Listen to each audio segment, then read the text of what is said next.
132 దావీదు కీర్తనలో 13వ శరణం అండి.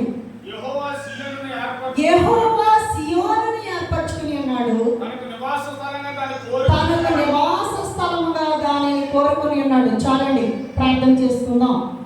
ప్రేమ నమ్మకముల ప్రభువా, మీకు వందనములు స్తోత్రములు ప్రభువా. నాయనా, నా తండ్రి, అభాగ్యురాల్ని, అయోగ్యురాల్ని అయినప్పటికీ నీ ఉచితమైన కృపను బట్టి నాయన నన్ను ఇక్కడ నిలబెట్టి ఉన్నారు. మీకు వందనములు ప్రభువా. నేను మాట్లాడినది నా తండ్రి నా స్వరము కాదు బాబు, నన్ను మరుగుపరచండి, మీరుండి మాట్లాడండి. ప్రతి విషయం ప్రభా, ఆలయ ప్రతిష్ఠ గురించి, నీ యొక్క సన్నిధి గురించి బోధించుచుండగా మీరు ఉండి మాట్లాడి ప్రతి హృదయములో ప్రభా అది భద్రపరచబడి నాయన నా తండ్రి ఫలించి అభివృద్ధి చెందుటకు ప్రతి ఒక్క బిడ్డకు సహాయం చేయమని, ఘనతా మహిమ ప్రభావం మీరే పొందమని మా ప్రభును ప్రియ రక్షకుడైన యేసుక్రీస్తు బట్టి వేడుకొనుచున్నాము తండ్రి, ఆమేన్. ప్రియ సంగమా, ఇక్కడ మనం చూసినట్లయితే మనకి చక్కని వాక్యము మరి కీర్తనకారుడు రాసి ఉన్నాడండి. ఏమిటి అంటే, యెహోవా సియోనును ఏర్పరచుకొని ఉన్నాడు, తనకు నివాస స్థలముగా దానిని కోరుకొని ఉన్నాడు. ఏంటి సియోను? అక్కడ నివాస స్థలం ఏమిటండి? యెహోవా సియోను ఏర్పరచుకొని ఉన్నాడంట, తన నివాస స్థలముగా. ఏంటి నివాస స్థలము? అసలు ఆ నివాస స్థలం మందిరము. ఈ మందిరం ఎలా వచ్చింది? ఈ మందిరం ఎలా వచ్చిందండి? మరి యెహోవా దేవుడు ఏదైనా తోటలో చక్కగా ఏదైనా తోటను ఏర్పాటు చేసిన తర్వాత, ఆది కాలంలో మనం వెళ్ళినట్లయితే ఏర్పాటు చేసిన తర్వాత మరి చక్కగా ఆయన స్వరూపములో ఆదామును తయారు చేసుకుని తర్వాత సాటిని సహాయము అవ్వను తయారు చేసినప్పుడు చక్కగా వాళ్ళిద్దరిని ప్రతిరోజు కలుసుకుంటూ ఉండేవాడు. ప్రియ సంగమా, అంటే చక్కగా ఒక తండ్రి తన కుమారుడును తన కుమార్తెను ఏ విధముగా చక్కగా మరి అన్యోన్య సహవాసంతో కలిసిమెలిసి ఉంటారో, అదే విధముగా యెహోవా దేవుడు ఆదాము దగ్గరికి మరి సాయంకాల సమయంలో వచ్చి అవ్వ దగ్గరికి చక్కగా సంభాషిస్తూ ఉండేవాడండి. అంటే దేవుడు ఒక నరునితోటి ముఖాముఖిగా మాట్లాడేవాడు. కానీ మన ముఖాముఖిగా మాట్లాడుతున్నటువంటి సమయంలో మరి ఎవరి బారిన పడ్డది అవ్వమ్మ అంటే, సర్పం అక్కడికి వచ్చి ఏమని చెప్పింది అంటే, ఇది నిజమా అని అడిగిందండి. ఇది నిజమా అనేటప్పటికి మనకి డౌట్ వస్తుందా రాదా? ఖచ్చితంగా వస్తాం. మన ఒక పని మీద మనం వెళ్ళిపోతూ ఉన్నప్పుడు ఎవరన్నా వచ్చి ఇది నిజమేనా అన్నారనుకోండి, వెంటనే మనం ఏం చేస్తాం? తప్పనిసరిగా ఆలోచనలో పడతాం. ప్రియ సంగమా, ఇక్కడ సాతాను ఏం చేసిందంటే, దేవుడు ఏర్పాటు చేసుకున్నటువంటి చక్కగా ఇద్దరు బిడ్డలని చక్కగా ఆయన రూపంలో ఏర్పాటు చేసుకున్నటువంటి ఆదాము గారిని అవ్వగారిని మరి చక్కగా ఏదైనా తోటలో పెట్టి దాన్ని సేద్యపరచుటకును ఇంకేం చేసింది, దాన్ని కాయుటకును ఏర్పాటు చేస్తే, ఈ అవ్వ ఎవరి మాటల్లో పడిపోయిందంటే సర్పము మాటల్లో పడిపోయింది. మరి అండి, ఆదాము దగ్గరికి వెళ్ళొచ్చు కదా సర్పము, మరి అవ్వ దగ్గరికి ఎందుకు వెళ్ళింది? దానికి సమాధానం ఏంటి చెప్పండి? సర్పము ఆదాము దగ్గరికి వెళ్ళాలి కదండి, మరి అవ్వ దగ్గరికి ఎందుకు వెళ్ళింది అంటే, స్త్రీలైనటువంటి వారు అస్థిరిలము అంటే అర్థం ఏమిటంటే, అప్పటికప్పుడే కోపపడిపోతాము, అప్పటికప్పుడికే ప్రేమ చూపిస్తాము, ఏ విషయం చెప్పినా తొందరగా మనము నమ్మేస్తామండి. పురుషుడు అలా నమ్మడు. పురుషుడు ఎందుకు నమ్మడంటే, పురుషుడు దృఢమైన వాడు, దేవుని స్వరూపుడు. ఇదే సర్పము ఆదాము దగ్గరికి వెళ్ళుంటే ఆదాము ఆ యొక్క మోసంలో పడకపోనండి. తిను మరి సర్పము మోసంలో పడ్డది, అవ్వ మోసంలో ఆదాము పడ్డాడండి. దీని వలన మరి యెహోవా దేవుడికి కోపం వచ్చి వీరిని ఏదైనా తోట నుండి ఏం చేశాడండి? పంపివేయడం జరిగింది. అంటే అక్కడ మనిషి దగ్గర నుండి లేదా నరుల దగ్గర నుండి దేవుడు దూరం అయిపోయాడు. ఫస్ట్ మందిరము ఏదైనా తోట. మరి అలాగ రోజులు గడిచే కొద్దీ ఆ దేవాది దేవుడు ఏం చేస్తున్నాడంటే, కొన్ని వందల సంవత్సరాలు జరుగుతూ ఉంటే మరి దేవుడు మరి మేఘాల మీద మాట్లాడుతూ ఉన్నాడండి, లేకపోతే బలిపీఠం దగ్గర మాట్లాడుతూ ఉన్నాడు, బలిపీఠము కట్టి అలాగా మరి ఎక్కడికి వచ్చాడంటే సెకండ్ వన్ ప్రత్యక్షపు గుడారము. ఈ ప్రత్యక్షపు గుడారములకు వచ్చినప్పుడు ఆ ప్రత్యక్షపు గుడారంలో మరలా ఏ సేవకుని ఏర్పాటు చేసుకున్నాడు అంటే బలిపీఠం దగ్గర అయితేనేమో అబ్రహాం గారిని ఏర్పాటు చేసుకున్నారు. అలాగా రోజు గడిచే కొద్దీ మనుష్యుల యొక్క పాపము ఎక్కువైపోవడం వలన ఆ దేవాది దేవుడు జలప్రళయం రప్పించాడు. తర్వాత సొదొమ గొమొర్రాలో అగ్ని వర్షము రప్పించి సమస్తము నాశనం చేశాడండి. కానీ దేవునికి సంతృప్తి లేదు. ఏమిటి అంటే నేను ఏర్పాటు చేసుకున్నటువంటి నా కుమారులు ఏమవుతున్నారండి, నశించిపోతున్నారు అని చాలా బాధగా ఉండి మరి ప్రత్యక్షం కూడా ఏర్పాటు చేయాలని చెప్పి ఒక దైవ సేవకుడిని, ఒక నమ్మకమైన వాడిని ఏర్పాటు చేసుకున్నాడండి. ఆయనే మోషే. ఆ మోషేకి ఒక సోదరుడు ఉన్నాడు, అతని పేరు అహరోను. ఇక్కడ మనం చూసినట్లయితే ఆది కాండములోనేమో ఏం చేస్తాడండి, ఏదైనా తోటకి మందిరం ఏర్పాటు చేసుకుని చక్కగా మాట్లాడుతూ ఉన్నాడు. రెండవది మనం చూసినట్లయితే ప్రత్యక్ష గుడారము. ఈ ప్రత్యక్ష గుడారములో ఏమి జరుగుతుంది అని మనం ఆలోచన చేస్తే ఒక్కసారి వాక్యం చూద్దాము. ప్రత్యక్ష గుడారం గురించి చూద్దాము. చూడండి, నిర్గమకాండము 36వ అధ్యాయంలో అక్కడ మనకు 17వ వచనంలో మాట కనిపిస్తుంది. మరియు యెహోవా మోషేతో ఇట్లనెను, పడుగు కొనుటకు నీవు ఇత్తడితో దాని కూడా గంగాళము ఇత్తడి పీటన చేసి ప్రత్యక్షపు గుడారమునకు బలిపీఠమునకు నడుమ దానిని ఉంచి నీళ్లతో నింపవలెను. అంటే ఇక్కడ మనం చూసినట్లయితే యెహోవా దేవుడు ముందు చక్కగా నరులతో ప్రత్యక్షంగా మాట్లాడాడు. నిర్గమకాండంకి వచ్చినప్పటికీ మోషేని ఏర్పాటు చేసుకున్నాడు. మోషేని ఏర్పాటు చేసుకుని మోషే యొక్క సహోదరుడైనటువంటి మరి తమ్ముడి పేరు ఏం పేరండి, అహరోను. అహరోను తోటి అక్కడ యాజకుడిగా చేసి దాని పని అంతా ఇంకా అప్పు చెబితే అక్కడ ఒక ప్రత్యక్ష గుడారం కట్టబడ్డది. కట్టబడిన తర్వాత ఒక గంగాళముని ఏర్పాటు చేశారు. దాంట్లో నీళ్లు ఉంచమని చెప్పి దాన్ని కాళ్ళు చేతులు కడుక్కోవడానికి ఏర్పాటు చేశారటండి. ఏర్పాటు చేస్తే అక్కడ మనం చూసినట్లయితే లేవీకాండం వచ్చినప్పటికీ 10వ అధ్యాయము 1వ వచనం చూసినప్పుడు అక్కడ ఏమి జరిగిందో చూడండి. లేవీకాండము 10వ అధ్యాయము 1వ వచనం, అహరోను కుమారులైన నాదాబు, తీసారమ్మా, తీస్తే చదవండి.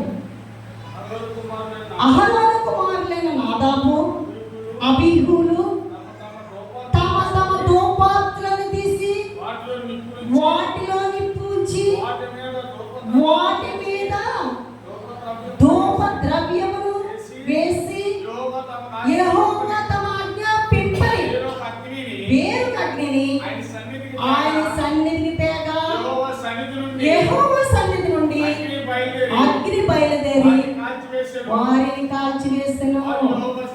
వారు యెహోవా సన్నిధిని వృద్ధి పొందిరి. చూసారండి, ప్రత్యక్ష గుడారంలో ఏమిటి అంటే ఆ గంగాళం ఏంటంటే, గంగాళం ఎందుకు, ఇత్తడి బలిపీఠం ఎందుకంటే ఎవరైనా సరే చేసిన పాపానికి పాప పరిహారార్థంగా బలిగా అర్పించడానికి గొర్రెలు కానీ, పొట్టేళ్ళు కానీ, పౌరాలను కానీ, లేకపోతే దూడలను కానీ, కోడెలను కానీ ఇలాగ బలిపీఠం దగ్గర తీసుకొచ్చి పెట్టినప్పుడు ఎవరైతే పాపం చేశారో ఆ పాపం చేసినటువంటి వ్యక్తి యాజకుడు ఎలా ఉండగానే ఈ పాపం చేసినటువంటి వ్యక్తి ఆ చేతిని ఆ యొక్క జంతువుపై పెట్టాలండి. ఆ జంతువుపై ఎప్పుడైతే ఎలా పెడతారో అప్పుడు యాజకుడు ప్రార్థన చేస్తాడట. ప్రార్థన చేసినప్పుడు ఈ వ్యక్తి చేసినటువంటి పాపము ఎందులోకి ప్రవేశిస్తుంది అంటే గొర్రె కానీ అక్కడున్న దహన బలికి సిద్ధంగా ఉన్నటువంటి ఏ జంతువు అయితే ఉన్నదో దానిపైకి ఆ పాపం వెళుతుందటండి. వెళ్ళినప్పుడు అది దహన బలి అర్పిస్తారట. అర్పించిన తరువాత ఏమవుతుందంటే మరి దేవుడు మందసము నుండి అగ్ని దిగి దాన్ని కాల్చివేయడం జరుగుతుందటండి. అది కాల్చివేయగానే వీరి పాపానికి ఏం జరిగిందండి, పాప పరిహారార్థం జరిగిందని వారికి విశ్వాసం. ఆనాటి కాలంలో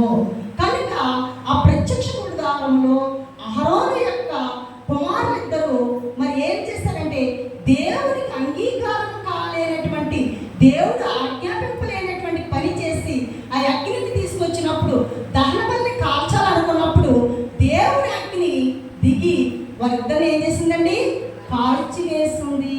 అంటే ఇక్కడ ఈ గుడారంలో కూడా నేను ఉందాము అనుకుని ఆశపడ్డ దేవుడు ఈ యొక్క యాజకుల కుమారులు చేసినటువంటి పాపానికి ఈ గుడారాన్ని కూడా విడిచిపెట్టాడటండి దేవుడు.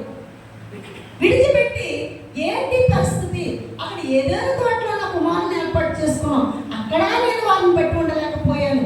ఇప్పుడు ప్రత్యక్ష గుడారాన్ని ఏర్పాటు చేసుకున్నాను, ఇక్కడ వీరిని పెట్టి నేను ఉండలేకపోతున్నాను. నా యొక్క పరిస్థితి ఏమిటి అనుకుని మరలా కొన్ని వేల సంవత్సరాలకి మరి ఏమిటి అంటే ఆ దేవాది దేవుడు దావీదుని ఏర్పాటు చేసుకున్నాడటండి. దేవుడికి మహిమ కలుగును గాక. ఎందుకంటే దావీదును కూడా దేవుడు ఏర్పాటు చేసుకున్నాడు, యెహోవా దేవుడే ఏర్పాటు చేశాడు.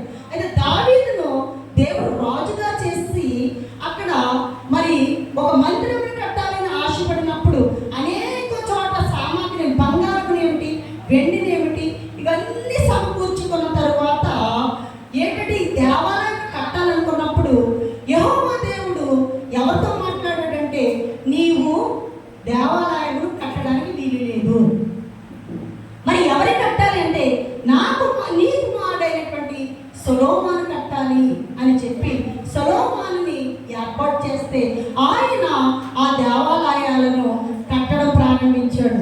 అలాగే సొలొమోను 7 సంవత్సరాలు దేవాలయాన్ని కట్టాడటండి. కట్టిన తర్వాత సొలొమోను మరి దేవునితో మాట్లాడుతూ ఉన్నాడు, నీ కోసము ఒక మందిరాన్ని నేను కట్టాను, ఈ మందిరంలో జనులందరూ వచ్చి ప్రార్థించుకోవడానికి మంచి అవకాశం అని చెప్పి బంగారముతోను వెండితోను రత్నాలతోను ఆ యొక్క దేవాలయమును 7 సంవత్సరాలు కట్టాడండి సొలొమోను మహారాజు.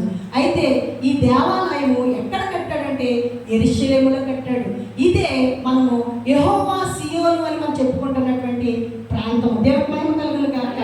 అయితే ఇక్కడ మరి సొలొమోను మహారాజు కట్టినటువంటి దేవాలయమును చూసి అందరూ కూడా ఆశ్చర్యపడి, అబ్బాయి ఇంత జ్ఞానవంతుడు ఎక్కడ లేడే అని చెప్పి ఎక్కడో శాపాదేశం నుండి మరొక రాణి వచ్చి ఆయన జ్ఞానానికి కూడా పరీక్ష పెట్టి చివరికి అతని జ్ఞానానికి ఇవి అనడానికి మరి సొలొమోను మహారాజు అంత గొప్పవాడై దేవుని భయభక్తులు కలిగి ఉండి దేవుడిలో ఉంటూ మరి చివరికి ఏమి చేస్తాడో తెలుసా? దేవుడు ఇతన్ని మొదట కొద్దిగా ఉంటే తుదకు మహాభివృద్ధి చేసిన తర్వాత, మంచి ధనవంతుడైన తర్వాత, మంచి జ్ఞానవంతుడైన తర్వాత ఏం చేస్తాడు అంటే ఇక్కడ మనం చూడండి, దినవృత్తాంతాల గ్రంథము 7వ అధ్యాయము 14వ వచనం. నా పేరు పెట్టబడిన నా జనులు తమ్ము తాము తగ్గించుకొని ప్రార్థన చేసి నన్ను వెతకి తమ చెడు మార్గమును విడిచిన యెడల ఆకాశము నుండి నేను వారి ప్రార్థనను విని వారి పాపమును క్షమించి వారి దేశమును స్వస్థపరచుదును. దేవునికి మహిమ కలుగును గాక. మందిరము ఎందుకు అంటే అండి, దేవుని యొక్క ఉద్దేశం ఏమిటో చూడండి. ఇక్కడ నా పేరు పెట్టబడిన నా జనులు తమ్ము తాము తగ్గించుకొని ప్రార్థన చేసి నన్ను వెతికి చెడు మార్గమును విడిచిపెట్టుకుంటే ఆకాశం నుండి వారి ప్రార్థన ఏం చేస్తారంటండి, విని పాపమును క్షమించి వారి దేశమును స్వస్థపరచుదును. అందుకనండి దేవుని మందిరం. దేవుని మందిరము ఎందుకు ఏర్పాటు చేయబడ్డది అంటే, మనము ఒక సమాజముగా కూడి వేరు వేరు చోట్ల ఉన్నటువంటి మనమందరము ఒక చోట కూడి ప్రార్థించుకోవడానికి, మన కుటుంబాల గురించి ప్రార్థించుకోవడానికి, మన చెడు మార్గమును విడిచిపెట్టడానికి, చెడు నడతను విడిచిపెట్టుకోవడానికి దేవుడు మనకి ఇచ్చినటువంటి ఒక మంచి అవకాశము. అందుకని సొలొమోను మహారాజు ఏం చేశాడంటే ఆ దేవాలయమును కట్టడం జరిగిందటండి. అందుకని 16వ వచనంలో అంటాడు, నా పేరు ఈ మందిరమునకు నిత్యము ఉండినట్లుగా నేను దాన్ని కోరుకొని పరిశుద్ధపరిచితిని. నా దృష్టియు నా మనస్సును నిత్యము దాని మీద నుండును. దేవునికి మహిమ కలుగును గాక.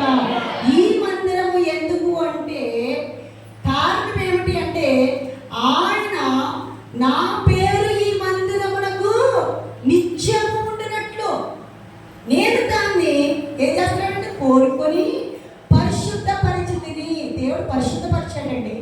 అక్కడ యెరూషలేము దేవాలయములో సొలొమోను రాజు ఏర్పాటు చేసినటువంటి మందిరమును ఏ విధంగా చేశాడో దేవుడు ఇప్పుడు ఉన్నటువంటి ఈ మందిరాలను కూడా ఆయనే ఏర్పాటు చేసుకున్నాడండి. సామాన్యులు ఎవరు మందిరాలు కట్టలేమండి. దావీదు మహారాజు అంత పేరు పొందినటువంటి వాడు, ప్రతిష్ఠ పొందినటువంటి వాడు, బంగారం సంపాదించాడు, వెండి సంపాదించాడు, నీల దోపుర వర్ణ రత్నాలు కూడా సంపాదించాడు. ఆలయం కట్టడానికి ఎంతో మంది రాజులు సహాయం చేశారు. కానీ దేవుని ఆలయం కట్టడానికి అర్హుడు కాదు. తన కుమారుని ఎన్నిక చేసుకున్నాడు.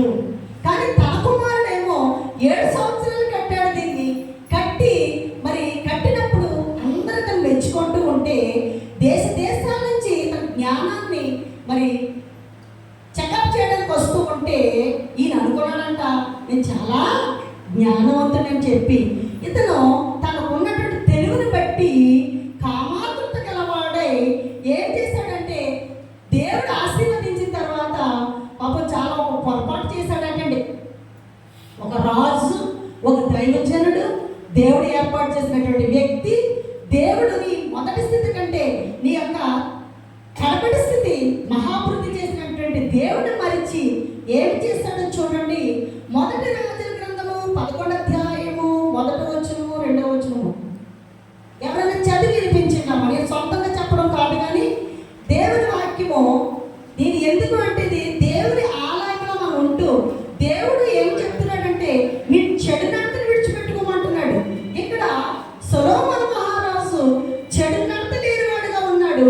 ధనవృద్ధి కలిగిన తర్వాత, వృద్ధి చెందిన తర్వాత, అనేక మంది గొప్పవాడుగా అనుకున్న తర్వాత ఈయన చేసిన పని చూడండి. మొదటి రాజుల గ్రంథము 11వ అధ్యాయము 1వ వచనం చూడండి అమ్మా. అయితే రాజైన సొలొమోను ఫరో కుమార్తెను గాక ఆ జనులలో ఇంకా అనేక మంది పరస్త్రీలను మోహించి కామాతృత గలవాడై వారిని ఉంచుకొనుచు వచ్చెను. మళ్ళా 3వ వచనం చూడండి. అతనికి 700 మంది రాజకుమార్తెలైన భార్యలను 300 మంది ఉపపత్తులను ఉండిరి. చెప్పండి, అప్పుడు ఎంతమంది ఉన్నారు సొలొమోను రాజుకి? 1000 మంది భార్యలు. ఎవరు కాకుండా? ఫరో కుమార్తె కాకుండా. చదువు చూసుకోండి మీరు. మొదటి రాజుల గ్రంథము 11వ అధ్యాయము 1వ వచనము 2వ వచనము 3వ వచనము ఉంటుంది. ఇక్కడ దేవుడు నిన్ను గొప్పవాడిగా చేస్తే, తండ్రి సమకూర్చితే తండ్రి వద్దని చెప్పి సొలొమోను రాజుతోనేమో యెరూషలేము దేవాలయాన్ని కట్టించడానికి దేవుడు ఆశీర్వదిస్తే, అభివృద్ధి చేస్తే, ధనధాన్యాలతో నిన్ను వృద్ధి చేస్తే నీవు ఏం చేస్తావంటే నీ భార్యను పక్కన పెట్టి, ఫరో కుమార్తెను పెళ్లి భార్యను పక్కన పెట్టి 700 మంది రాజకుమార్తెలతో సహవాసం కలిగి 700 రాజకుమార్తెలను స్వయంవరంలో పెళ్లి చేసుకుని మళ్ళా 300 మంది ఉపపత్తులు ఉంచుకుని 1000 మందితో ఉంటే దేవుడు నిన్ను దీవిస్తాడా? దీవించడానికి అవకాశం ఉందా? ఇందాక మనం చెప్పుకున్న వాక్యం ఏముంది? నీవు చెడు మార్గమును విడిచిపెట్టి, నువ్వు చెడు మార్గమును విడిచిపెట్టమని దేవుడు చెప్పాడు. సొలొమోను రాజు ముందు చాలా నీతిగా ఉన్నాడండి, చాలా యథార్థంగా ఉన్నాడు. వృద్ధి చెందినప్పటికీ పాపంలో పడిపోయాడు. చివరికి వృద్ధాప్యంలోకి వచ్చినప్పటికీ వృద్ధుడై 14వ వచనంలో చూడండి. సొలొమోను వృద్ధుడైనప్పుడు అతని భార్యలు అతని హృదయమును దేవతల తట్టు త్రిప్పివేస్తుంది. అండి, ముందు సేవ భారంగానే ఉంటుంది, చాలా చక్కగా ఉంటుంది. దేవుడు కారు ఇచ్చాడు అండి, పెద్ద సంఘాన్ని ఇచ్చాడు, 1000-2000 మంది సంఘాన్ని. ఇంకా పాస్టర్ గారికి సేవకులు ఎక్కువైపోయారు, చాలా జనం అయిపోయారు. అబ్బా పాస్టర్ గారు ఇంత వృద్ధి చెందారంటప్పటికి పాస్టర్ గారు కూడా అబ్బా నేను ఇంత సేవ చేయబట్టి, ఇంత కష్టపడబట్టి ఇన్ని వేల ఆత్మలను రక్షించుకున్నాను, దేవానికి వందనాలు స్తోత్రం అనుకుంటే పర్వాలేదు. నీకు ఎప్పుడైతే కాల్ వచ్చిందో, ఎప్పుడైతే సేవకులు పెరిగారో, నీకు ఉన్నటువంటి సేవకు కొంతమంది అది సాతానులో వాళ్ళు ఉండొచ్చు, ఇటు దేవుల్లో వాళ్ళు ఉండవచ్చు. నీ యొక్క మనస్సును, నీ హృదయమును నేనేం చేస్తానంటే తిప్పి వేస్తానండి. మనిషి దేనికి లొంగుతాడంటే ఫస్ట్ కామాతృతకు లొంగుతాడు, స్త్రీ అయినా పురుషుడైనా. ఇక్కడ దైవజనుడైనటువంటి దేవాది దేవుడు ఏర్పాటు చేసుకున్నటువంటి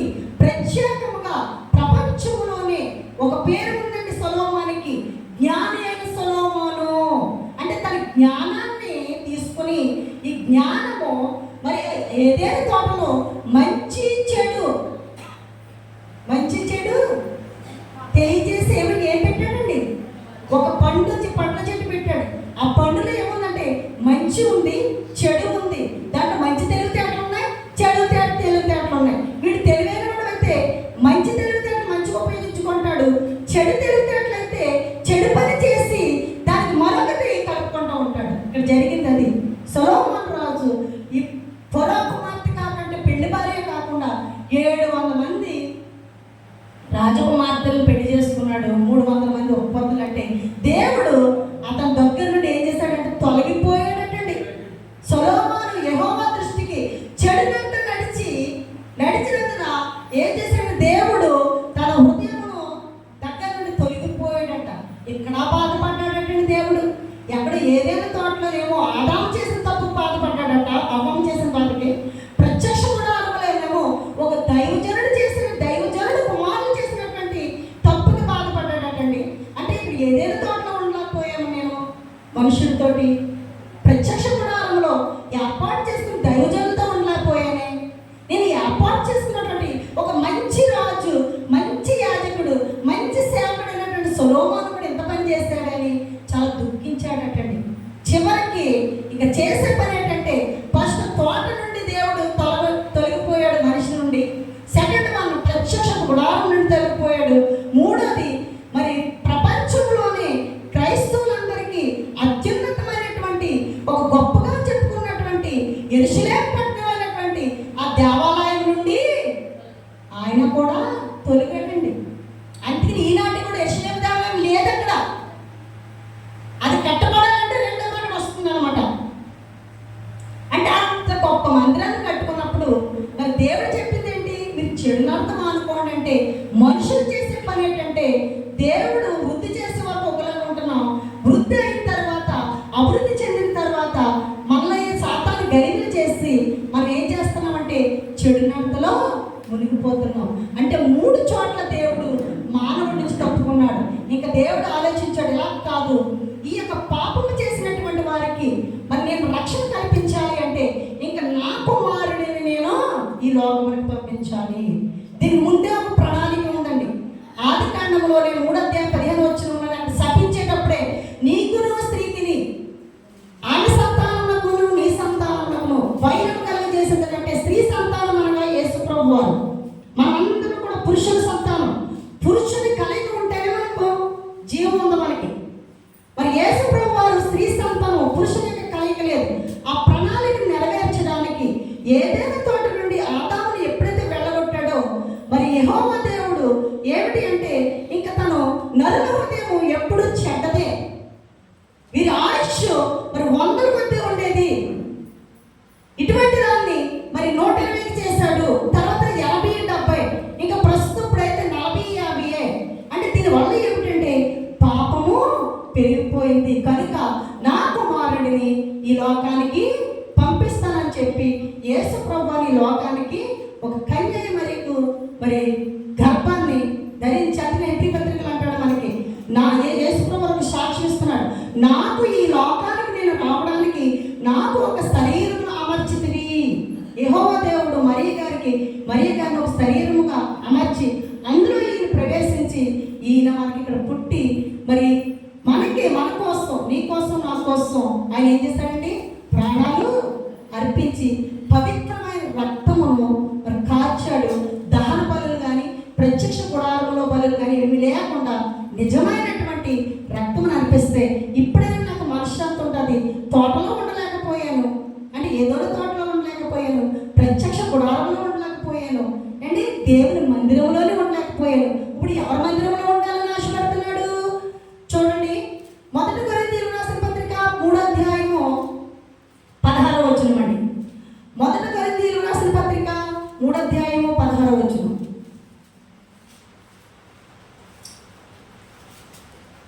1 కొరింథీయులకు రాసిన పత్రిక 3:16. మీరు దేవుని ఆలయమై ఉన్నారనియు దేవుని ఆత్మ మీలో నివసించుచున్నారని మీరు ఎరుగరా. చాలా దేవునికి మహిమ కలుగును గాక. ఇక్కడ మీరు దేవుని ఆలయమై ఉన్నారనియు. ఈ దేవుని ఆలయం ఎవరండి? ఇప్పుడు దేవుని ఆలయం ఎవరు? ఇప్పుడు ఎవరు చెప్పాలి?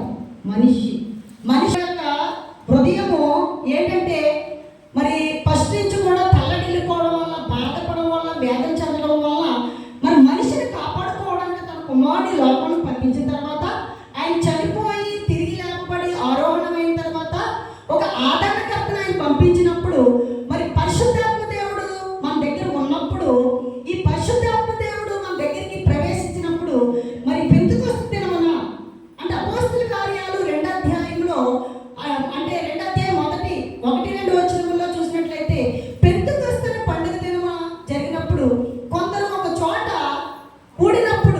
వేగముగా వీచు బలమైన గాలి వంటి యొక్క ధ్వని ఆకాశం నుండి అకస్మాత్తుగా వారు కూర్చుని ఉన్న ఇల్లంతయు నిండెను.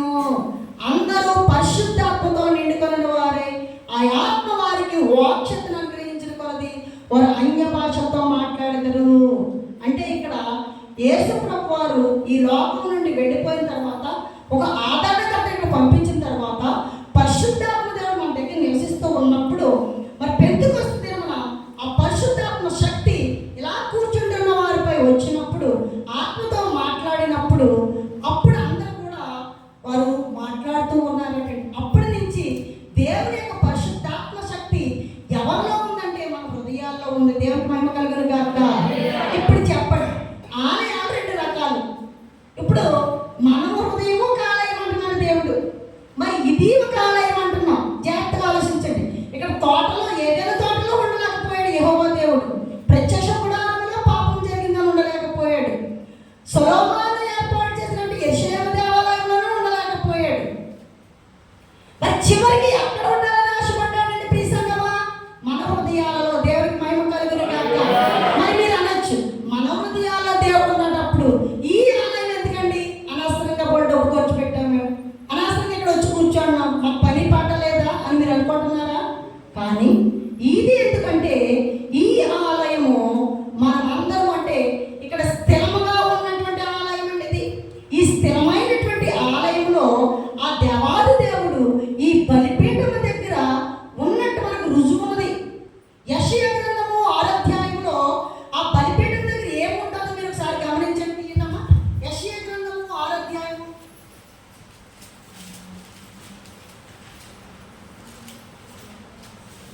ఆ బలిపీఠం దగ్గర ఏముంటుందో, ఎందుకు మనం వచ్చి ఉన్నామో చూడండి. 2వ వచనం చూడండి, 1వ వచనం చదవండి. మొదటి దగ్గర నుంచి తీసారు ఎవరైనా? 573వ పేజీ.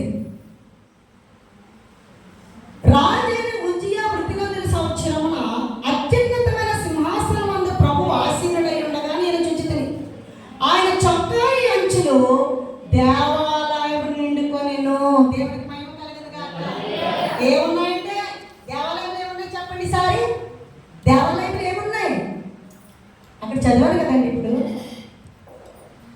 యెషయా గ్రంథం 6వ అధ్యాయం 1వ వచనం, ఆయన చొక్కాయి అంచులు దేవాలయం నిండుకొనుగట. అంటే దేవాలయం అనేది పరిశుద్ధమైనది, దేవాలయం అనేది పవిత్రమైనది. ఏంటి? పూర్వం ఉన్నటువంటి దేవాలయము అతి పరిశుద్ధ స్థలము, పరిశుద్ధ స్థలం. అతి పరిశుద్ధ స్థలంలో సంవత్సరానికి ఒక మారు వెళ్ళేవాడు యాజకుడు. అతడు ఏమైనా పొరపాటు చేస్తే అక్కడే చనిపోయేవాడు. అక్కడ గంట గణగణ మోగుతూ ఉన్నది ఆగిపోయేది. కానీ మరి ఎప్పటి నుంచి పోయిందంటే యేసు ప్రభు వారు దేవాది దేవుడు నీ కోసం నా కోసం ఆయన మరణించినప్పుడు పరిశుద్ధ స్థలము, పరిశుద్ధ స్థలం అని భేదం లేదు. ప్రతి ఒక్కరు కూడా నేను చనిపోయిన తర్వాత, నేను తిరిగి లేచిన తర్వాత, నేను పరలోక రాజ్యానికి వెళ్ళిన తర్వాత అండి యోహాను సువార్త 14వ అధ్యాయంలో ఉంది, మీ హృదయంలో కలవరపడనీయకుడి, మీ కొరకు స్థలాన్ని నేను ఏర్పాటు చేయడానికి వెళ్ళుచున్నానని చెప్తూ ఉంటాడు. నేను స్థలం ఏర్పాటు చేసినప్పుడు మీరు ఈ లోకములో ఉంటూ, ఈ మందిరాల్లో ఉంటూ, ఈ బలిపీఠములో దేవాలయములో యెహోవా దేవుడి యొక్క చొక్కాయి అంచులు ఉంటాయి కనుక మీరు దేవాలయానికి వెళ్ళి మీరు ప్రార్థించుకోండి. ఎందుకంటే మీరు ఎవరై ఉన్నారు? ఆయన ఆలయమై ఉన్నారు. మీ హృదయాలు ఆలయాలు. ఈ ఏ ఆలయాలు చెప్పండి సార్? కదిలే ఆలయాలు. మనం ఎవరండి? జీవముల ఆలయాలు. మనం కదిలే ఆలయాలు. ఈ ఆలయాలు కొమరాపల్లికి సంబంధించిన ఆలయాలు అండి. మా ఆలయాలు రాజమండ్రికి సంబంధించినటువంటి వాడు. అంటే అర్థం ఏమిటి? ఇక్కడ కదిలే ఆలయాలు. ఈ కదిలే ఆలయాలు ఎక్కడికి వచ్చినాయి అంటే కదలని ఆలయానికి వచ్చినవి. ఈ కదలని ఆలయంలో ఏమి ఉంది అంటే పరిశుద్ధత ఉన్నది, పవిత్రత ఉన్నది. ఏంటి? ఇంకా ఇది బోధించడానికి ఎవరు ఉన్నారండి? ఇక్కడ బోధించడానికి యాజకులు ఉన్నారు. ఆనాడు మోషే ఉన్నాడు, ఆనాడు అహరోను ఉన్నాడు బోధించడానికి. ఈనాడు దేవుడు ఏర్పాటు చేసినటువంటి సేవకులు ఉన్నారు. దేవునికి మహిమ కలుగును గాక. దేవుని సేవకులను ఎవరు కూడా నిందించడు కానీ, పక్కవాత పరాయి మాట్లాడడం కానీ, చులకనగా చూడడం కానీ తగదండి. ఎందుకంటే దేవుని సేవకులను ఏర్పాటు చేసుకున్నాడు, ఆయన అభిషేకించుకున్నాడు. అందుకనే 105 దావీదు కీర్తనలు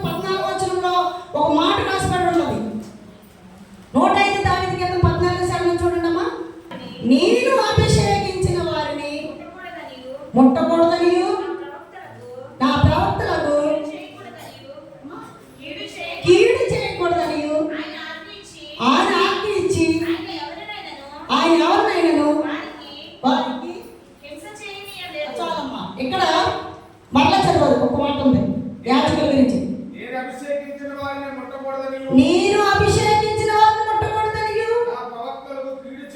చాలండి. నా ప్రవక్తలకు కీడు చేయకూడదు ఆజ్ఞించున్నాడు దేవుడు. దైవజనులు ఇక్కడికి ఎందుకు తెలుసా? కదలని ఆలయంలో ఆలయ ప్రతిష్ఠ పండుగ జరిగినప్పుడు కూడా యేసు ప్రభు వారు యోహాను సువార్త 10:22 కూడా ఆలయ ప్రతిష్ఠ పండుగ జరుగుతుందంటే యెరూషలేము.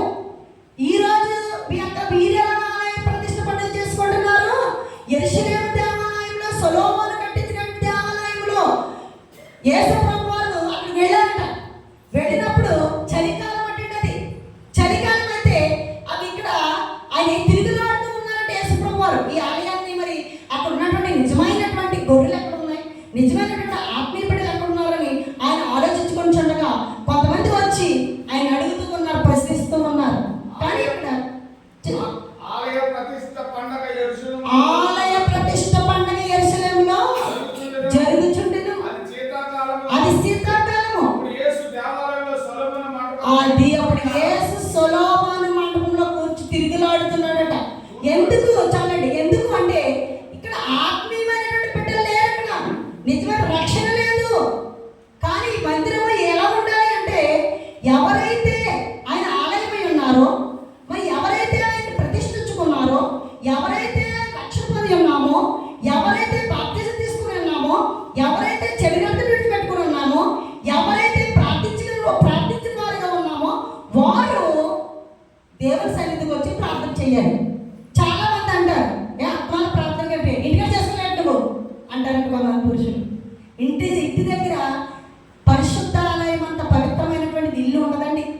ఇల్లు పవిత్రమైనది కాదు, కుటుంబం బ్రతకడానికే. ఇంటిలో అనేకమైనటువంటి విషయాలు ఉంటాయి. భార్య భర్తల విషయాలు ఉంటాయి, బిడ్డల విషయాలు ఉంటాయి, ఇరుగు పొరుగుల విషయాలు ఉంటాయి. అసూయ ఉండొచ్చు, ద్వేష ఉండొచ్చు, కలహాలు ఉండొచ్చు, ప్రేమ లేకపోవచ్చు, అనేక గరిబీలు ఉంటుందండి ఇంట్లోని. కానీ దేవుని ఆలయం మాత్రం పవిత్రమైనది, పరిశుద్ధమైనది, నిష్కలంకమైనది, నిత్యమైనది. ఆ దేవత దేవుడు వచ్చి ఇక నివసించే స్థలము. దేవుని మహిమ కలుగును గాక. హల్లెలూయా. కనుక ఈ స్థలము ఎటువంటి స్థలం అంటే ఇది పరిశుద్ధమైనది, స్థిరమైనది. ఇది స్థిరమైన ఆలయము. ఈ ఆలయంలోకి కదులుచున్న ఆలయాలు వచ్చి ప్రార్థించినప్పుడు, ఆయనకి ఇష్టంగా ఉన్నప్పుడు ఆయన చాలా సంతోషముగా మనల్ని ఏం చేస్తాడంటే ఈ లోకంలోనే కాదు, మనం చనిపోయిన తర్వాత పరలోకములో పాల్పంపు పొందడానికి ఇది ఒక మంచి అవకాశము. దేవునికి మహిమ కలుగును గాక.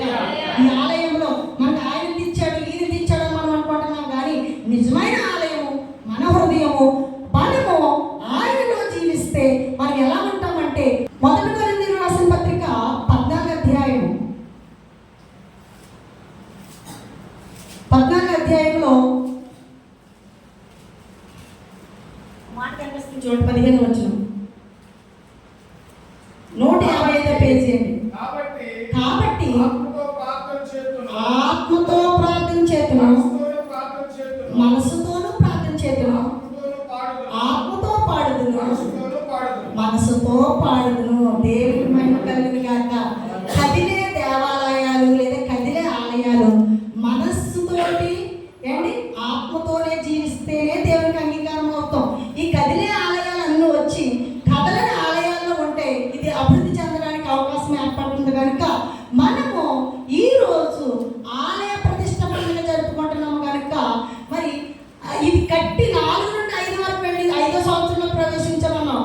మనలో దేవుని ప్రతిష్ఠించుకుని ఎన్ని సంవత్సరాలు అయింది, ఎన్నిలో ప్రవేశించాం మనం ఆలోచించుకొని ప్రీసంగమా మనం దేవుణ్ణి ఆత్మతోనూ సత్యముతోనూ ఆరాధించుకొని కదిలే ఆలయాలు ఎలా ఉండాలి, ఈ కదిలే ఆలయాలు కదిలి వచ్చి మరి కదలని ఆలయంలో ప్రవేశించి దీన్ని దినదినము వృద్ధి చేస్తూ దైవజనులు బోధించినటువంటి బోధలో మనం సహకరిస్తూ ఆయన మాట వింటూ అనేక ఆత్మలను రక్షణ లేనటువంటి ఆత్మలు, ఎన్నో ఆత్మలు ఏమవుతుంది నశించిపోతున్నాయి. కనుక నశించిపోయేటువంటి ఆత్మ